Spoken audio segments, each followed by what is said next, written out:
गिरी tutorial के अपने channel में आपका स्वागत है। 12th का चैप्टर मैग्नेटिक मटेरियल चल रहा है। लास्ट टाइम हमने डायमैग्नेटिक मटेरियल का स्टडी किया था। सिमिलरली अगर डायमैग्नेटिक मटेरियल का स्टडी और पॉइंट आपने अच्छे से किए होंगे तो आपको पैरामैग्नेटिक में कोई भी दिक्कत नहीं आएगी। बस थोड़े से चेंजेस है और बाकी सारा टॉपिक मीन्स जो पॉइंट डायमैग्नेटिक के है उसके अपोजिट हमें पैरामैग्नेटिक में रखना है, क्योंकि इसमें डिस्टिंग्विश बहुत बार पूछा गया है, distinguish between paramagnetic and diamagnetic material. तो अब आते हैं, आज हम पैरामैग्नेटिक मटेरियल के बारे में थोड़ा स्टडी कर लेते हैं। क्या दिया है हमें, देखो पैरामैग्नेटिक मटेरियल किसे कहते हैं। तो हमने लास्ट टाइम ही स्टडी किया था। दो टाइप के एटम होते हैं, जिसमें एक में पूरी तरीके से ऑर्बिट फिलअप होते हैं और एक इसमें ऑर्बिट इनकम्प्लीट फिलअप होते हैं। तो जिसमें फिलअप होते हैं वो डायमैग्नेटिक था। अब जिसमें इनकम्प्लीट रहेंगे वो क्या होगा, पैरामैग्नेटिक मटेरियल। तो पैरामैग्नेटिज्म किसमें आता है, atom molecule having unpaired electron possess a net magnetic dipole moment। अब देखो अनपेयर इलेक्ट्रॉन हमने स्टडी किया था। अगर अनपेयर इलेक्ट्रॉन होता है किसी भी ऑर्बिट में,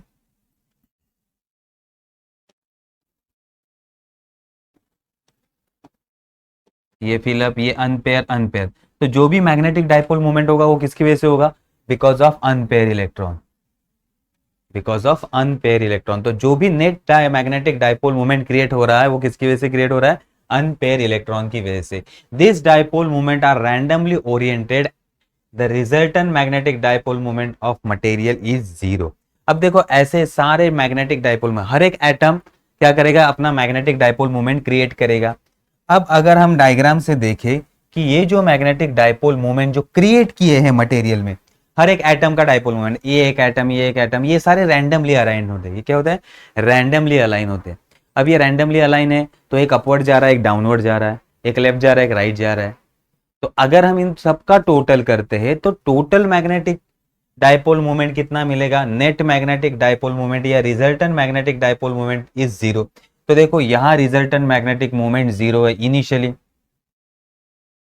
अब जैसे जैसे हम फील्ड अप्लाई करते जाएंगे, जैसे जैसे हम फील्ड अप्लाई करेंगे, तो पैरामैग्नेटिक मटेरियल को पहले वीक फील्ड में रखा, तो वीक फील्ड में रखने से क्या होता है, ये डाइपोल अलाइन होते हैं मैग्नेटिक फील्ड के डायरेक्शन में, मैग्नेटिक फील्ड के डायरेक्शन में। अब वीक मैग्नेटिक फील्ड है तो कुछ ही डाइपोल अलाइन हो जाएंगे उसके डायरेक्शन में। एंड देन अगर हम strong magnetic material, strong magnetic field apply करेंगे पैरामैग्नेटिक मटेरियल को, तो सारे के सारे डोमेन मैग्नेटिक फील्ड के डायरेक्शन में अलाइन हो जाएंगे। तो इसका मतलब क्या है, इसमें नेट मैग्नेटिक डाइपोल मोमेंट अब आ गया। पहले जीरो था बिकॉज ऑफ मैग्नेटिक फील्ड, इसमें नेट मैग्नेटिक मोमेंट आ गया। अब ये क्या कर रहा है, एक्सटर्नल मैग्नेटिक फील्ड को सपोर्ट कर रहा है। क्या कर रहा है, सपोर्ट कर रहा है।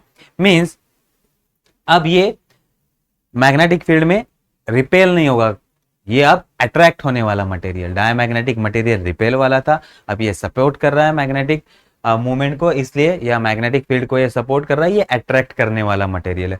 तो पैरामैग्नेटिक मटेरियल अगर नॉन यूनिफॉर्म मैग्नेटिक फील्ड में रखते हैं तो ये वीक मैग्नेटिक फील्ड से स्ट्रॉन्ग मैग्नेटिक फील्ड की तरफ आते हैं। तो पॉइंट देख लेते हैं अब क्या हो रहा है, ये समझ में आ रहा है क्या हो रहा है। पैरामैग्नेटिक मटेरियल किस टाइप के मटेरियल है, समझ में आ गया। तो पैरामैग्नेटिक मटेरियल में पहले इनिशियली हर एक एटम का डाइपोल मोमेंट क्या होता है, रैंडमली अलाइन। जैसे जैसे हम मैग्नेटिक फील्ड बढ़ाते जाएंगे वो सारे ओरिएंट हो जाएंगे एक डायरेक्शन में और ये मैग्नेट बन जाएगा, लेकिन ये टेम्पररी मैग्नेट होगा। ये क्या होगा, टेम्पररी मैग्नेट। ठीक है, तो इसके हम पॉइंट देख लेते हैं अब।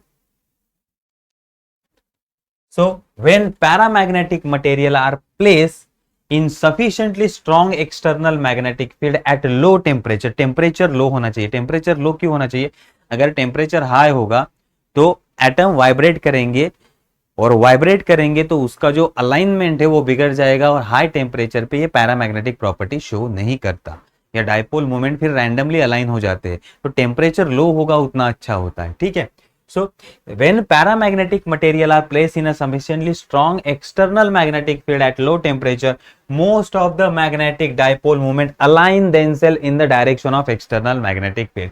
तो हमने एक्सटर्नल मैग्नेटिक फील्ड दिया है, उसी डायरेक्शन में सारे डाइपोल भी इनसाइड अलाइन हो गए। देखो मैग्नेटिक फील्ड के डायरेक्शन में डाइपोल भी अलाइन हो गए। तो ये क्या कर रहा है, सपोर्ट कर रहा है एक्सटर्नल मैग्नेटिक फील्ड को, क्या कर रहा है, सपोज कर रहा है। मींस इसके इंटरनल से या पैरामैग्नेटिक मटेरियल की इंटरनल से मैग्नेटिक फील्ड पास हो रहा है। ठीक है, तो ये सपोर्ट कर रहा है, तो ये पास होने दे रहा है। ठीक है, second point, when paramagnetic material is place in a non uniform magnetic field. Non uniform, एक जगह स्ट्रॉन्ग मैग्नेटिक फील्ड है, एक जगह वीक मैग्नेटिक फील्ड है, तो ये वीक मैग्नेटिक फील्ड से स्ट्रॉन्ग मैग्नेटिक फील्ड की तरफ आएगा, मींस अट्रैक्ट होगा। Okay, it tends to move from weaker region to stronger region. ये कहां आएगा? वीक रीजन से स्ट्रॉन्ग रीजन में, मींस मैग्नेट पैरामैग्नेटिक मटेरियल को अट्रैक्ट करता है। नेक्स्ट पॉइंट आते हैं हम,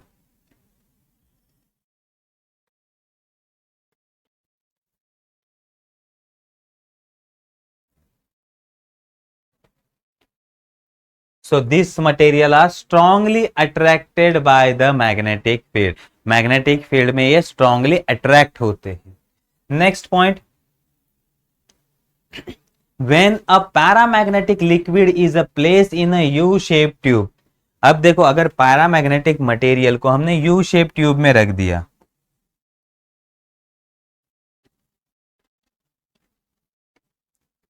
और एक आर्म पे हमने मैग्नेटिक फील्ड दे दिया, एक आर्म पे हमने मैग्नेटिक फील्ड दे दिया, तो क्या होगा? जहां ये सपोर्ट कर रहा है मैग्नेटिक फील्ड को, या अट्रैक्ट कर रहा है, तो जहां मैग्नेटिक फील्ड होगा वहां लिक्विड लेवल राइज होगा, और जहां मैग्नेटिक फील्ड नहीं दिया है वहां लिक्विड लेवल क्या होगा? फॉल होगा।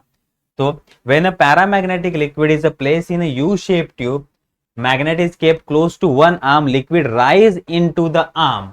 लिक्विड क्या होगा? जहां मैग्नेटिक फील्ड दिया है वहां लिक्विड राइज होगा, और दूसरे आर्म में उसका लेवल फॉल होगा, क्योंकि ये अट्रैक्ट करने वाला मटेरियल है। ठीक है, ये समझ में आ गया। नेक्स्ट पॉइंट पे आते हैं, when external magnetic field is remove, this these dipoles are arranged themselves in random direction। जब तक मैग्नेटिक फील्ड है, जब तक मैग्नेटिक फील्ड हमने अप्लाई किया है, तब तक उस डायरेक्शन में डायपोल अलाइन रहेंगे, तब तक उस डायरेक्शन में डायपोल अलाइन रहेंगे। जैसे ही मैग्नेटिक फील्ड को हटा दिया हमने, जैसे ही मैग्नेटिक फील्ड को हटा दिया, जीरो कर दिया, तो ये वापस रैंडमली अलाइन हो जाएंगे, सारे के सारे डायपोल रैंडमली अलाइन हो जाएंगे। तो ये टेम्पररी मैग्नेट बनता है। कैसे बनता है? टेम्पररी, लॉन्ग टर्म मैग्नेट नहीं। एक बार मैग्नेटिक फील्ड है तब तक मैग्नेट बना रहेगा, मैग्नेटिक फील्ड हट गया तो फिर वापस अपने ओरिजिनल स्टेट में आ जाएगा ये। ठीक है, समझ में आ गया। जैसे कि आयन होता है, कुछ मटेरियल होते हैं आयन के बने हो, अगर आप उसको मैग्नेट लगाते हो तो वो आयन मैग्नेट की जैसे बिहेव करते हैं, जैसे ही मैग्नेट हटा दोगे वापस वो आयन की तरह, मीन्स उसको कोई भी मैग्नेटिक मटेरियल वापस स्टिक नहीं होगा। ठीक है, समझ में आ गया, इस तरह से ये बिहेव करता है। अब इसके एग्जाम्पल देखो क्या है, magnesium, lithium, titanium, then salt, MnSO4H2O and oxygen gas, ये सारे क्या है? एग्जाम्पल है पैरा मैग्नेटिक मटेरियल की। ठीक है, ये समझ में आ गया। तो ये एग्जाम्पल है। अब देखो, डायमैग्नेटिक और पैरामैग्नेटिक मटेरियल में अगर आपको डिस्टिंग्विश बोला गया तो ये पॉइंट आप लिख सकते हैं। ठीक है, क्या लिखोगे? पैरामैग्नेटिक और डायमैग्नेटिक मटेरियल। अब पैरामैग्नेटिक मटेरियल और डायमैग्नेटिक,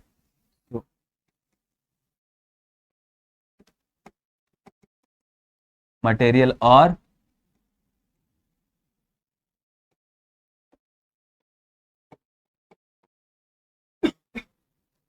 पैरामैग्नेटिक मटेरियल। पहले इसमें क्या होते हैं? Pair electron.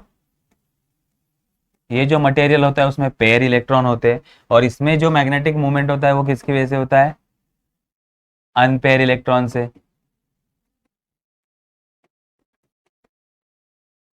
Okay, this material repel by magnet,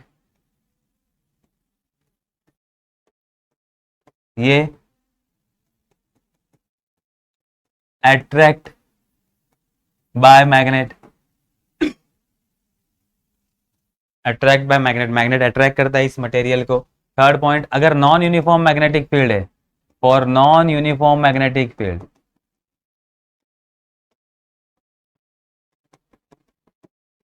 ये क्या हो गई?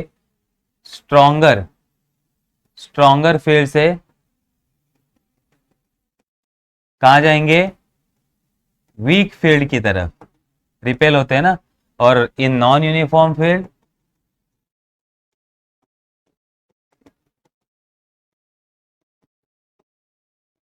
They move from week magnetic field, ये स्ट्रॉन्ग मैग्नेटिक फील्ड में जाएंगे, वीक से स्ट्रॉन्ग की तरफ ये ट्रेवल करेंगे मैग्नेटिक फील्ड में, ठीक है। देन फोर्थ, मैग्नेटिक लाइन इससे बाहर जाती है, ओके, ये magnetic line not penetrate to diamagnetic material, magnetic field lines not passes through material,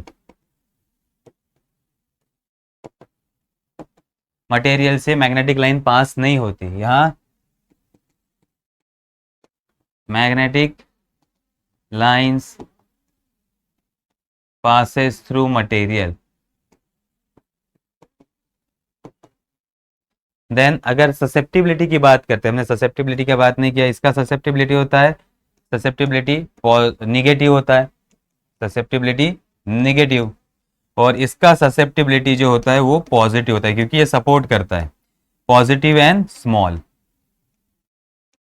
तो पैरामैग्नेटिक मटेरियल का ससेप्टिबिलिटी मींस बिहेवियर कैसे पॉजिटिव है, बिहेवियर पॉजिटिव है, मैग्नेटिक फील्ड को सपोर्ट करता है, तो पॉजिटिव एंड स्मॉल। देन हम एग्जांपल लिख सकते हैं, इसके साथ एग्जांपल लिख सकते हैं, ये समझ में आ गया। तो डिस्टिंग्विश बहुत बार पूछा गया है, तो डिस्टिंग्विश इस तरह से हम लिख सकते हैं, ओके। तो ये 6 पॉइंट आपको याद रखने, इसमें से 3 या 4 आपको लिखने होंगे, एग्जाम्पल भी लर्न कर लो यहाँ, तो आराम से आप 6 पॉइंट लिख सकते हो, ठीक है। ये हो गया distinguish between diamagnetic and paramagnetic material.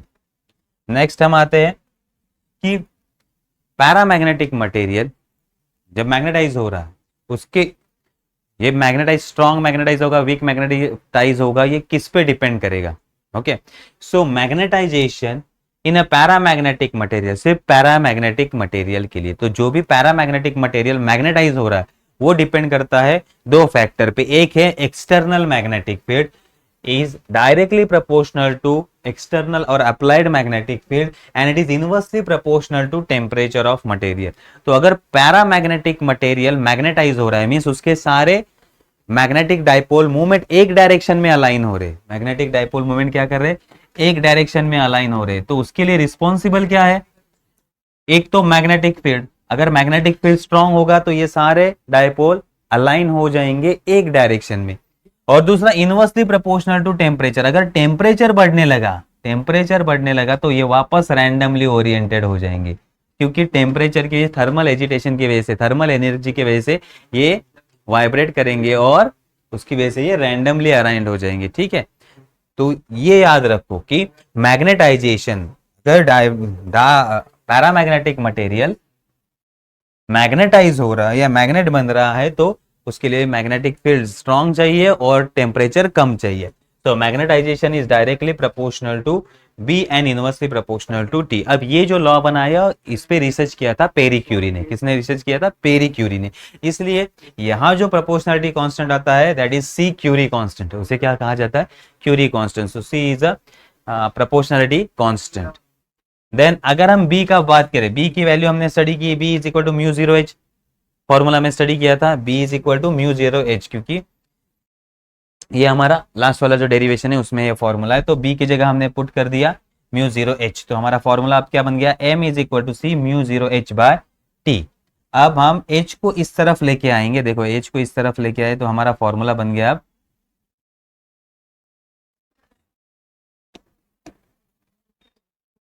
m by h is equal to C mu 0 by T is equal to chi, okay. m by h का वैल्यू क्या होता है का, ये भी हमने स्टडी किया था, m बाय h का वैल्यू क्या होता है क्या, this is known as a susceptibility, इसे क्या कहते हैं हम, ससेप्टिबिलिटी। अब इसमें ससेप्टिबिलिटी आ गया, अब हम फाइंड करेंगे रिलेशन मैग्नेटाइजेशन या टेम्परेचर एंड ससेप्टिबिलिटी का, टेम्परेचर एंड ससेप्टिबिलिटी का।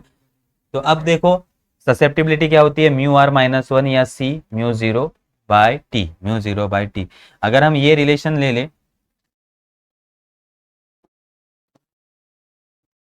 तो सी कांस्टेंट है, सी को हटा दिया, म्यू 0 कांस्टेंट है उसको हटा दिया, तो chi is inversely proportional to temperature, means अगर टेम्परेचर बढ़ता है तो बिहेवियर अपोजिट डायरेक्शन में होता है। ससेप्टिबिलिटी क्या इंडिकेट करती है, बिहेवियर, तो टेम्परेचर के रिवर्स डायरेक्शन में बिहेवियर होगा, मीन्स टेम्परेचर बढ़ेगा तो पैरामैग्नेटिज्म कम होगा। तो ये यहां से प्रूव हो रहा है कि susceptibility is inversely proportional to temperature, लेकिन ये सिर्फ पैरामैग्नेटिक मटेरियल के लिए, किसके लिए? Only for a paramagnetic material. समझ में आ गया? ये डेरिवेशन हमने क्या प्रूव किया कि susceptibility is inversely proportional to temperature. कहां से स्टार्ट किया? Simple thing, magnetization in a paramagnetic material is directly proportional to B and inversely proportional to T. अगर हम इसको हटा दे प्रोपोर्शनलिटी साइन तो यहां क्या आएगा? सी आएगा। क्या आएगा? सी आएगा। तो यही फॉर्मूला हमने कैसे लिखा? m is equal to C B by T. Then b का वैल्यू पुट करना है mu zero h। Okay, then m by h करना है आपको, m by h is equal to C mu zero by T, और इसी को हम क्या कहते हैं? काय कहते हैं। और m बाय h क्या होता है हमारा? m बाय h का, तो ये आ गया फॉर्मूला। देन इन दोनों को कंपेयर करके हमें क्या मिल जाता है? Chi is inversely proportional to temperature. तो ये कभी पूछा जाएगा susceptibility is inversely proportional to temperature. तो इतने इतने छोटे स्टेप में भी आपने किया तो भी वो चलेगा आपको, ठीक है। तो पैरामैग्नेटिक मटेरियल, सिर्फ याद क्या रखना है? पैरामैग्नेटिक मटेरियल टेम्परेचर पे डिपेंड करता है।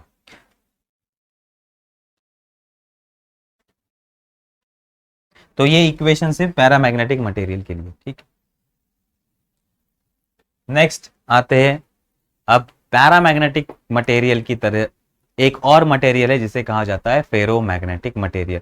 दोनों की प्रॉपर्टी सेम है, दोनों भी सपोर्ट करते हैं, सिर्फ इसका जो बिहेवियर है फेरोमैग्नेटिक मटेरियल का वो स्ट्रांग होता है। मींस ससेप्टिबिलिटी का वैल्यू पॉजिटिव तो होता है, ससेप्टिबिलिटी का वैल्यू पॉजिटिव होता है, बट हाई होता है। इसमें क्या होता है? हाई होता है। ये डिफरेंस है। मींस पैरामैग्नेटिक और फेरोमैग्नेटिक मटेरियल सेम है, लेकिन इसमें जो ससेप्टिबिलिटी का वैल्यू है वो हाई है। तो कुछ प्रॉपर्टी पैरामैग्नेटिज्म जैसे ही है, लेकिन स्ट्रॉन्ग प्रॉपर्टी शो करते हैं, ठीक है। तो देख लेते हैं डिटेल में what is ferromagnetic material.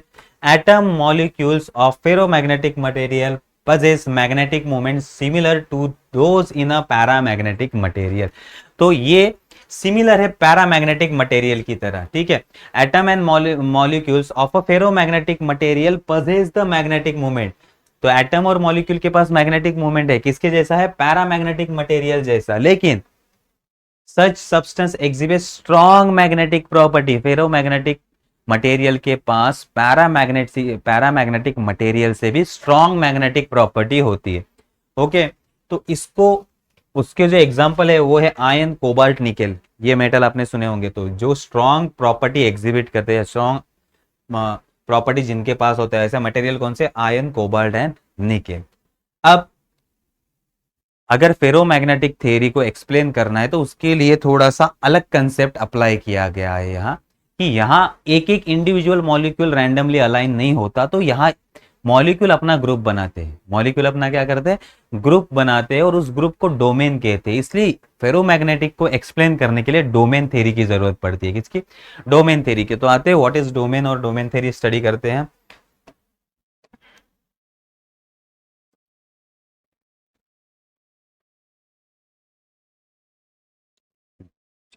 Domain theory. In ferromagnetic material, there is a strong interaction called exchange coupling or exchange interaction between neighboring magnetic dipole moment. अब देखो, हमने पैरामैग्नेटिक मटेरियल देख लिया था। पैरामैग्नेटिक मटेरियल कैसे होते हैं?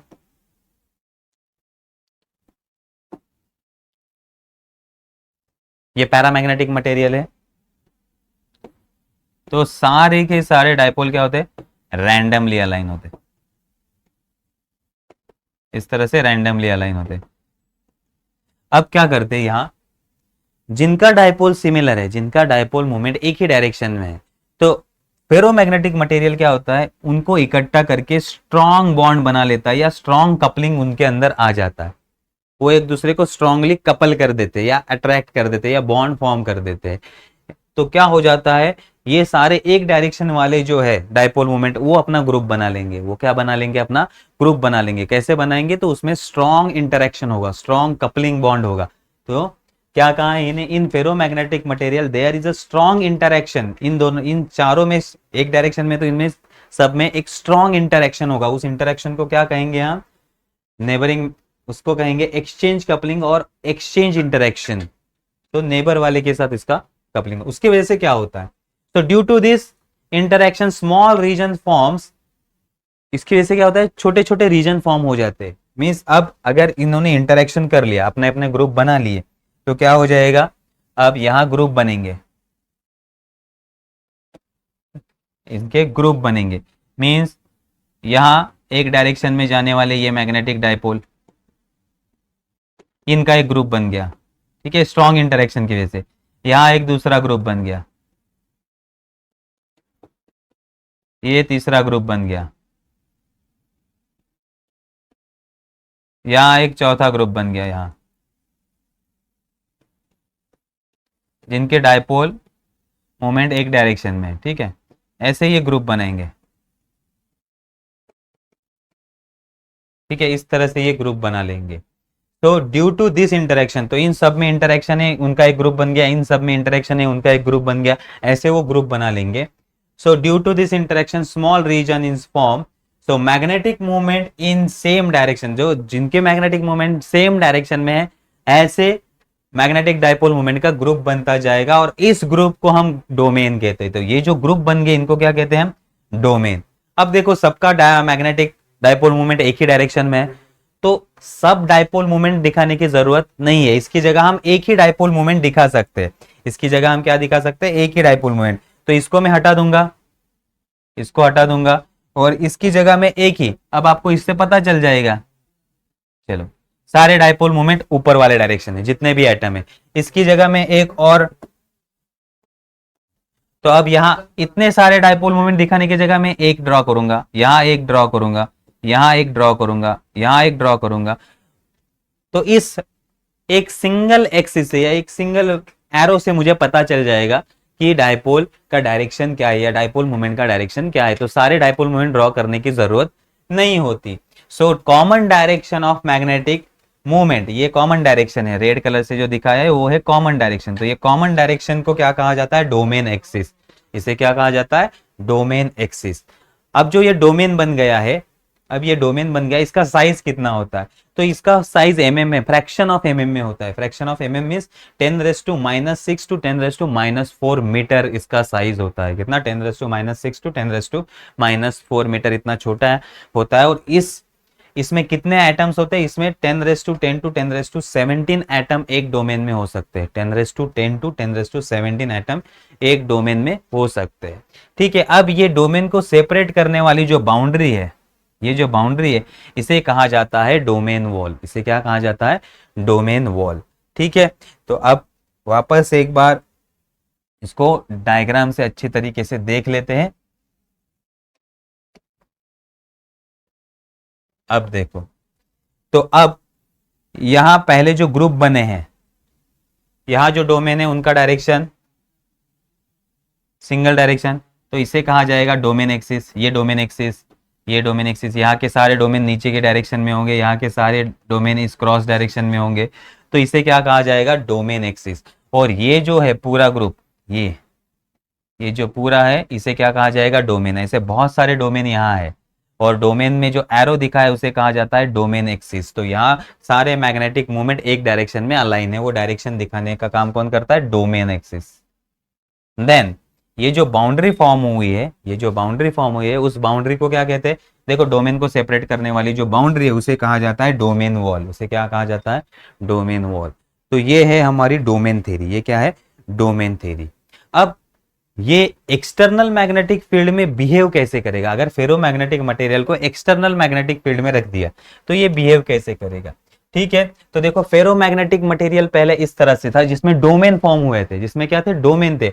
अब इंडिविजुअल डोमेन का मैग्नेटिक डायपोल मोमेंट एक डायरेक्शन में है, लेकिन सब डोमेन को अगर ऐड करेंगे तो net magnetic moment zero, net magnetic moment zero, क्योंकि एक डोमेन का मैग्नेटिक मोमेंट ऊपर जा रहा है, दूसरे का नीचे जा रहा है, एक का राइट में जा रहा है, एक का लेफ्ट के जा रहा है, एक का नॉर्थ जा रहा है, तो एक का साउथ जा रहा है। तो इसकी वजह से नेट मैग्नेटिक डायपोल क्या होगा, dipole moment zero.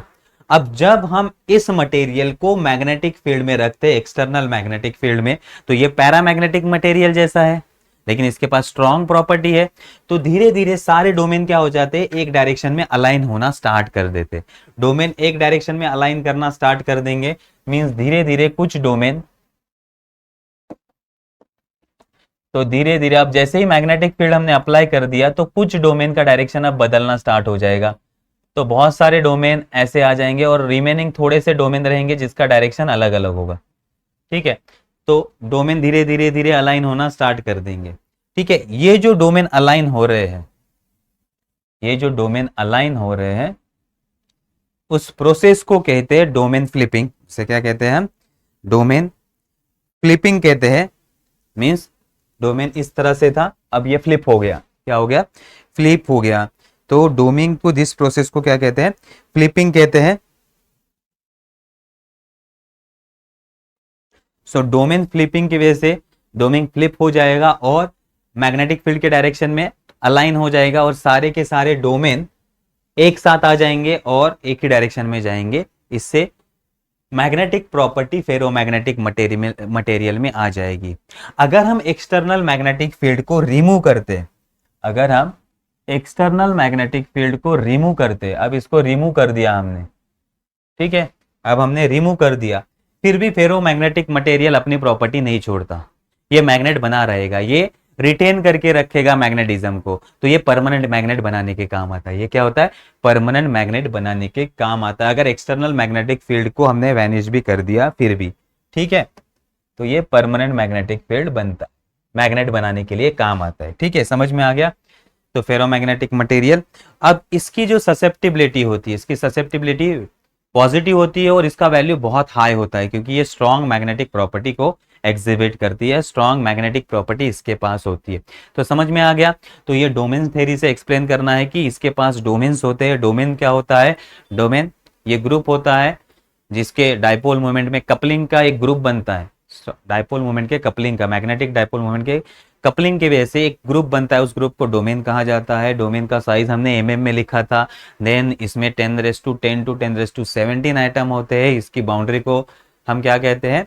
Domain wall कहते हैं और उसमें एक ही डायरेक्शन मैग्नेटिक डायपोल मोमेंट का दिखाता है, उसे डोमेन एक्सिस कहा जाता है। अगर ऐसा ferromagnetic material external magnetic field में रखा जाए तो क्या होगा? ये डोमेन में जितने भी डायपोल मोमेंट है वो एक डायरेक्शन में अलाइन होना स्टार्ट कर देंगे, धीरे धीरे अलाइन होंगे। जैसे जैसे फील्ड स्ट्रांग होता जाएगा ये सारे के सारे डोमेन एक डायरेक्शन में अलाइन हो जाएंगे। देन फेरोमैग्नेटिक मटेरियल क्या बन जाएगा? मैग्नेट बन जाएगा। फेरोमैग्नेटिक मटेरियल मैग्नेट बन जाएगा। अगर हम मैग्नेटिक फील्ड को हटा भी देंगे, अगर हम मैग्नेटिक फील्ड को हटा भी देंगे फिर भी ये मैग्नेटिक प्रॉपर्टी को छोड़ेगा नहीं, ये मैग्नेटिक प्रॉपर्टी को पकड़ के रखेगा। तो ये परमानेंट मैग्नेट बनाने के काम आता है। इसकी ससेप्टिबिलिटी हाई होती है और पॉजिटिव होती है। तो आज हमने फेरोमैग्नेटिक मटेरियल और पैरामैग्नेटिक मटेरियल का स्टडी कर लिया है। अब फेरोमैग्नेटिक मटेरियल में आगे भी कुछ टर्म आने वाले हैं। तो फेरोमैग्नेटिक मटेरियल टेम्परेचर पे डिपेंड करता है कि नहीं, and then hysteresis, that is also a very important topic in this chapter. तो वो भी हम नेक्स्ट लेक्चर में स्टडी करने वाले हैं। तो अभी हम यहाँ स्टॉप होते हैं। Thank you.